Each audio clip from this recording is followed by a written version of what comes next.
Hey guys, it's Monday. I'm the Prez, Lawrence Presman, co-founder of WagerTalk Media and one extremely excited man. It's puck time today. 4 NHL games on tap, and we've got Alex B. Smith and Andrew McInnis joining us. So much to tell you. So many guys are on fire. Got 2 really great promotions for you during the show, but let's bring in our guests. Let's start with you, Alex. How was your weekend, man? Weekend was pretty solid. Missed a couple of games on the board that I should have had on Saturday, but we did pick up a winner in the first period over in Vegas. That trend keeps rolling. And now we go on to this week where we've got college basketball starting tomorrow. I got a college football game up early. This is a play that I really like. I got an NHL play tonight that I really like. This is a busy time of year, but this is some good spots to bet on now in all of the sports that are going on. So it's just an exciting time. Yeah, that it is. And college basketball starts tomorrow. You know, speaking about exciting, let's just start the show off. Get some business taken care of right away. Carmine Bianco, our beloved bald man from down the road. From down the road. Okay, enough for the singing. 17-3 hockey run. We told you guys at the beginning of the season, Carmine is the man, him and Buster. A bunch of you jumped on board and are on a 17-3 run. He's got a hockey bet up at WagerTalk tonight. It's $9 Mondays, guys. Every single play on board at both Sports Memo and WagerTalk, only $9. I have a 5-unit play tonight in the NFL game. 5-unit play. That's the highest rated play we have at WagerTalk and Sports Memo. It does not get stronger than that. And I'm rolling. I'm on a 24-12 all sports run. I'm 9-3 in my last 12 NFL games. So please head over to WagerTalk. Check out Carmine Bianco's hockey and my NFL.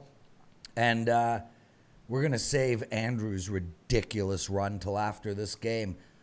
Boys, let's get straight to it. A real great matchup in Boston tonight. The 8-5 Pittsburgh Penguins getting healthy. Going into Boston, we've got an over and under of 6. Boston is minus 165 in this game. Pittsburgh just lost to Edmonton in overtime, 2-1.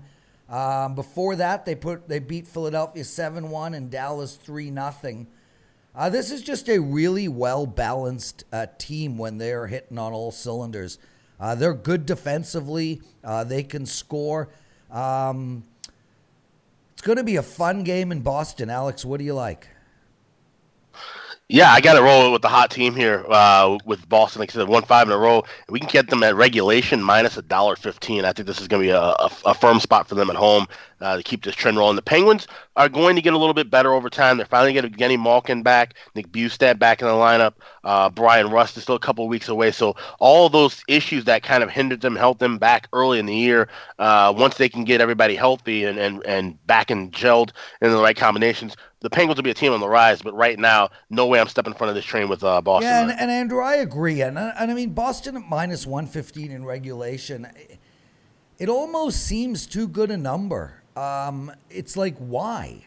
I mean, that's as close to a pick'em as you can get, and I understand the tie overtime screws us up here, but you know, I mean, when was the last? It was 6 games ago against Toronto that Boston went into overtime.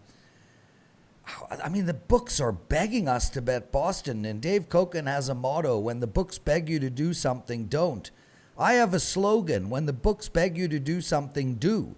If it's too good to be true, I'm going to take it. Boston minus 115 in regulation for me as well. I don't understand this line.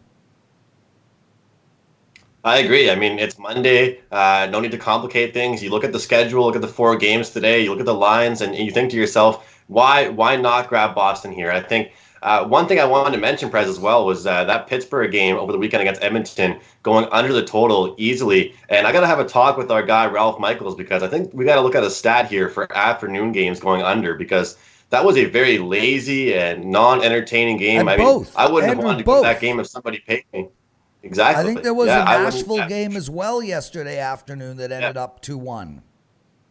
Yeah, exactly. And I had a friend that was at that Boston game versus the Senators on Saturday night, and after that hit against Scott Sabrin, when he went down, he was injured. It seemed that the whole pace of the game went flat. And the Bruins are a team that's known for playing a full 60 minutes. They don't call it quits when they're up 3 goals after two. They play a full 60. So I don't think they really want to be too impressed with that performance against Ottawa, despite coming out on top. So playing a team like Pittsburgh right now, Prez, you're talking about, the odds makers and why we're getting this number. I still think that they just have respect for Pittsburgh. They have respect for them getting healthier, sticking around with some teams. The Penguins still haven't really shown their cards so far this year, to use a poker reference. They haven't really showed us, what exactly they're going to be. However, the Boston Bruins have, so it's a no-brainer. And, 5 straight for the Bruins. Prez, I'm disappointed I haven't really been on more Bruins games. I'll be honest. It kind of pisses me off that I haven't cashed more tickets with the Bruins. Speaking of cashing tickets, guys, Andrew McInnis is on a 60-37 all sports run. But better than that, he's on a 14-1 NBA run. And if you head over to sportsmemo.com, use the promo code AM225. You can have $100 off of a month of all his bets. He is the hottest handicapper at both WagerTalk and Sports Memo. You can get a month of all his plays for $225. Just use the promo code AM225. And we're going to change the scroll, and then we'll bring yours back. And also, Andrew, we will be promoting this package in The Betting Edge, which I'm filming today, a must-watch show, everybody. It's myself and Marco D'Angelo, and it's the early NFL look for Week 10. Scroll change, ooh, jazz hands, and it's done. Guys, read that scroll. Seriously, this is a one-day only sale for the Prez. We'll talk about it in a second. Guys, let's talk about the Ottawa Senators. Plus 145 going into New York. They're playing the Rangers. The Rangers are a 500 team, 5-5 on the year. Ottawa 3-8, and the fact that Ottawa has won 3 games to me is an incredible achievement, to be honest. They are zigzagging right now. They just lost to Boston. They beat San Jose. They lost to the Islanders. Speaking of the Islanders, wow. And if everybody goes back and listens to the NHL preview shows, Carmine Bianco, who is on a 17-3 NHL run, actually predicted the New York Islanders to win the Stanley Cup. And literally, and Andrew, you can even attest to this. I think you were on the show. Carmine was like, Yes. You got to get these streaks before they start. You got to feel like they're going to happen. Absolutely. Dude called That's it a lie 2 that I weeks actually ago. quoting him with. Yeah, Carm is that's a quote that I have to say and have to give Carm credit for. He said, "Get on a streak early and don't get on it late," and that's what you have to do with NHL. It's a very streaky sport, and Carm's been on this Islander streak since it started. Not just the tail past couple wins. So yeah, hats off to Carm. And when we're giving advice, we're not just talking out of our ass. We're trying to help you guys make money and give some good advice. So that's a great tip from Carmine. Absolutely. Yeah, and Alex, let's talk about this game, because talking about grabbing a streak early, the Rangers just beat Tampa Bay, and then they beat Nashville, and those are 2 of the top 4 or 5 teams in all of hockey. They're at home playing Ottawa, and obviously they're not going to get as up for this game as they would necessarily against teams like Nashville and Tampa Bay. But Ottawa's an easy team to beat here, and this could make 3 in a row for the Rangers. To me, again, you look at this game, and I don't know how you can't take the Rangers in regulation here, Alex. Completely agree with you. Like you said, this Ottawa team, they've won 2 of the 3 games they've won all year have come within this last week. So you could in essence, say they're playing their best hockey of the season so far. But this is a Ranger team, like you said, getting key wins against Tampa Bay, a team they've always played tough. Nashville team, like you said, catching them on the road in a daytime spot where the Rangers are used to playing daytime games. So it made sense, especially with that high plus price. But it's tough. Like I said, you want to lay 160 here, but take them in regulation. They already beat Ottawa early this year, 4-1 in a game they completely dominated. That was back at the second game of the season. It would not shock me at all to see the Rangers, like I said, continue on and catch fire. This is a good spot to do it. Where you want to beat bad teams, and Ottawa is one of the worst in the league. Yeah, I mean, Andrew, I can't touch this total here. The problem ultimately is the Rangers aren't a high-scoring team, but Ottawa is the New York Giants defense of NHL right now. I mean, it's anybody can score on this team. So yeah, I mean, I'm with Alex. It's the Rangers in regulation for me. That's the problem, Prez. I was trying to think to myself what lean I would have with the total. Do I like the under or the over? And I actually could just hear you saying to me, well, Andrew, who scores for Ottawa? How much do they score? And it's true. They have not been scoring whatsoever. And the Rangers are just so inconsistent. You'd be rolling the dice. I mean, you'd be flipping a coin with this total. Yeah. I'm on the same side as you guys. We're liking the favorites. But I want to make it clear to our viewers that I think we can all three agree on this. New York is not worth it at that money line price. We're just liking it at the regulation. I wouldn't recommend anyone grab this money line. I think they're getting too much respect from that price on the money line, but the regulation's a good number to grab.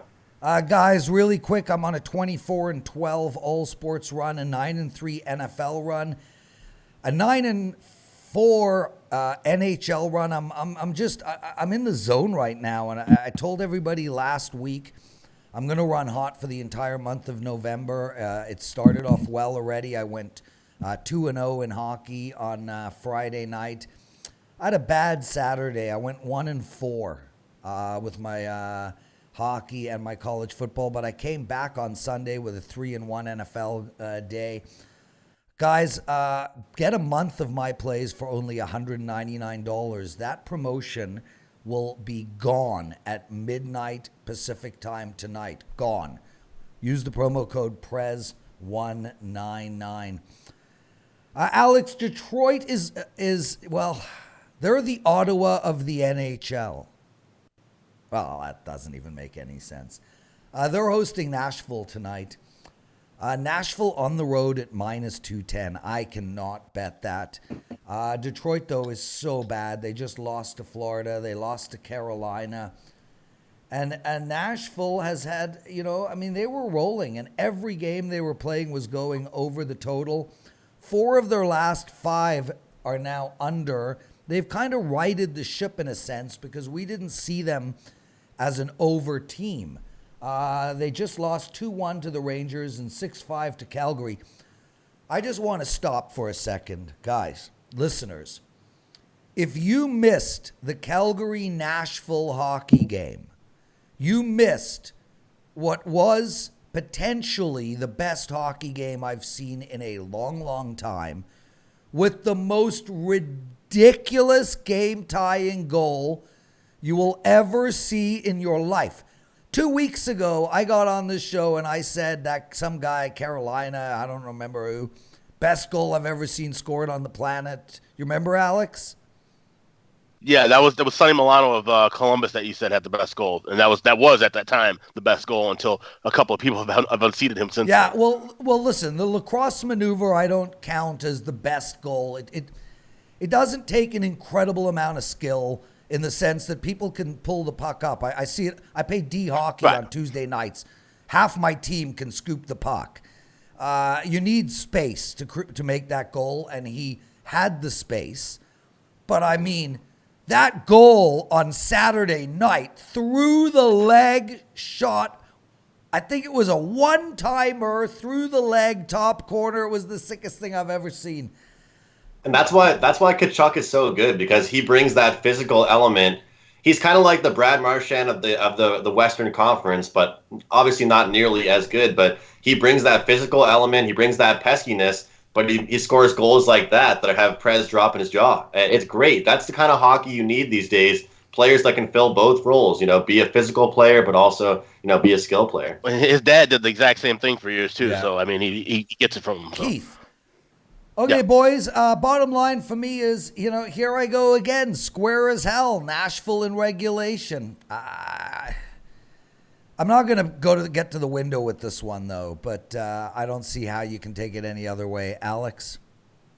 I'm going with Nashville on the puck line here. I mean, now normally I would be on Detroit in this spot because Detroit has dominated Nashville over the years.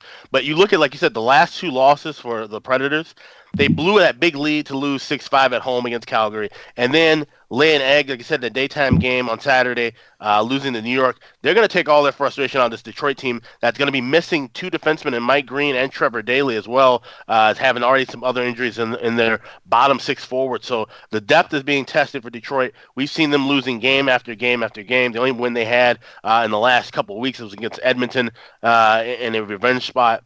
I don't see where Detroit gets any goals here. I look for Nashville to score early and often. So I would lean with them the first period over as well, but I definitely like Nashville on the puck line. Yeah, and interesting, Andrew, because Alex mentioned, he doesn't know where Detroit's going to find their goals, and yet we can't really bet under 6 in this game. I mean, Detroit let 7 in against Carolina, 4 in against Florida. I mean, it's over or nothing total-wise. A pass again for me, but any thoughts? I agree, because you look at that game that, the last game for them, it was 2-1 against New York, and then they had that 6-5 loss against Calgary. The 2-1 type game is not who Nashville is going to be. That was Nashville last year. I understand they've stepped down into being, 4 of the last 5 gone under, but they're still going to be a high-scoring team. They're still averaging over 4 goals a game. And, usually I'm the kind of guy that doesn't like to back a puck line unless we're getting like a lot of value. But still, in this one here, plus 130 is a good spot. It is still a good number, I think, to take it. I mean, this to me, if for anybody out there that watches NFL, is kind of like our spot yesterday where my clients and I cashed with the Bills minus 10. Fade the bad team. Fade the dead. Fade the crappy teams. That Bills minus 10 bet, I think you got lucky. Well, I also had minus 13.5 in game, and that got lucky. But I know you look at this Detroit team, and they got scored on 7, they got scored on 4, 5. They're just getting scored on in bunches. And Nashville had that letdown game against New York, and they had a really crappy performance against Calgary. If you don't think they're going to look to bounce back against a crappy team like Detroit, some people could call this a trap game. Come in, not really getting the best price with Nashville. This, to me, out of all the plays on the board, is my favorite one, actually. I think Nashville comes out here and proves that, hey, look, we're a serious team, and we can go out there and beat the bad teams. Because the way I see it, guys, as much as it's important to beat the good teams, go out there and beat Colorado, beat Tampa Bay, beat the good teams, you have to be able to go out there and dominate the bad teams. Yeah. If you're only putting up a 3-2 game against Detroit tonight, you're not who we thought you were. Honestly, I expect a puck line victory from Nashville. Okay. I'll tell you my favorite game on the board. Before we get into that, I just want to make mention again, Prez 199. Prez 199, $199 for a month of my plays. That promo code will be inactive, unable to be used at midnight Pacific time. Scroll change back to Andrew. AM 225, everybody. Hottest handicapper at Sports Memo and WagerTalk. Alex, look, I'm on a roll, and when I'm on a roll, I actually tend to be really careful with my plays. I know I have a big play for tomorrow night already circled.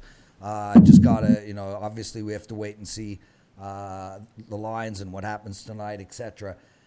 But the bottom line is, if I was going to release any play to my clients tonight in hockey, and I'm not, it would be the Edmonton Oilers.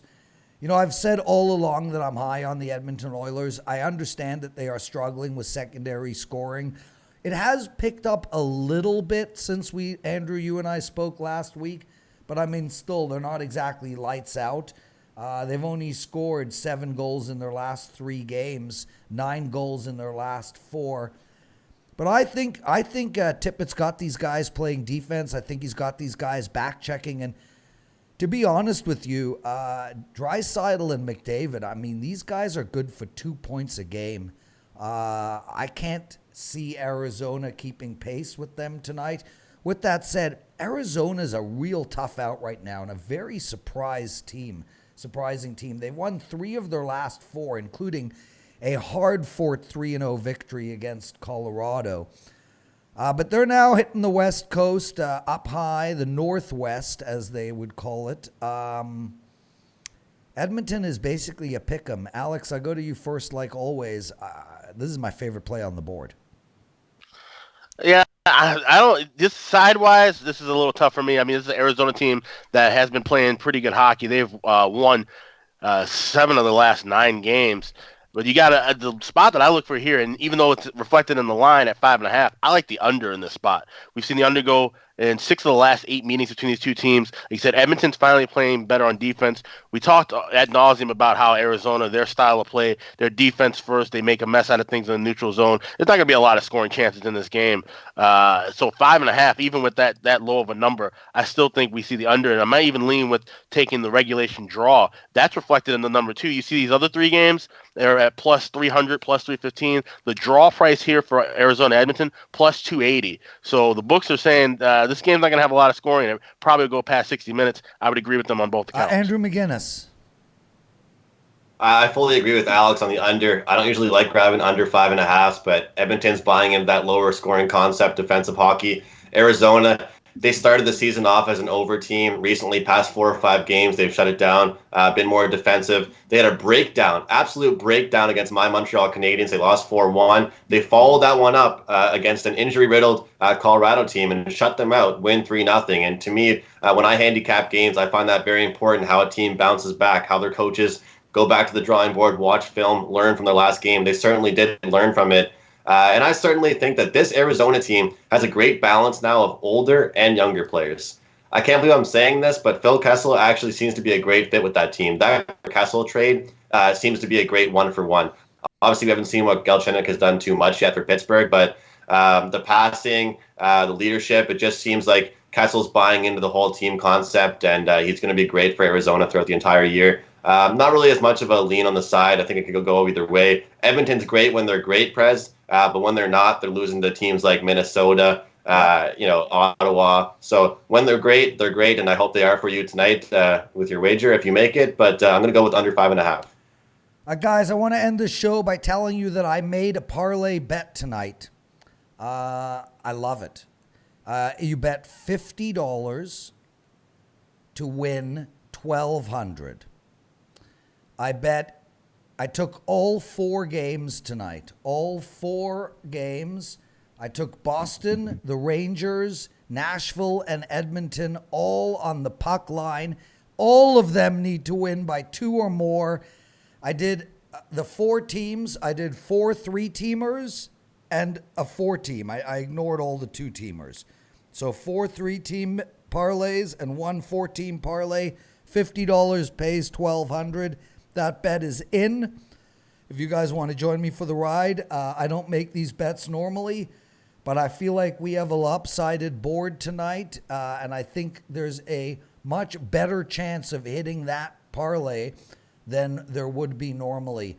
I'm the Prez. He's Alex B. Smith, and the kid in the bottom right corner is Andrew McInnis on a 14-1 NBA run. Guys, make sure to head over to WagerTalk. Check out Carmine, 17-3 NHL run. Check out my 5% play in NFL tonight. Alex has got a college football play he loves and an NHL play up for tonight at Sports Memo. And Andrew McInnis is utterly dominating. Get $100 off of a month of his plays. Use the promo code AM225. Boys, thanks a lot. Everybody, just to let you know, Carmine Bianco will be hosting Puck Time out of my house Wednesday, Thursday, Friday, and Monday. We normally have Alex hosting, but I wanted to keep the graphics and keep the show the way it is. So Carm lives down the road. He's going to come over. He's going to host from my house. Make sure to check out Betting Edge today. Marco and I take an early look at the NFL card. I'm Prez. Bam, mic drop. I'm out.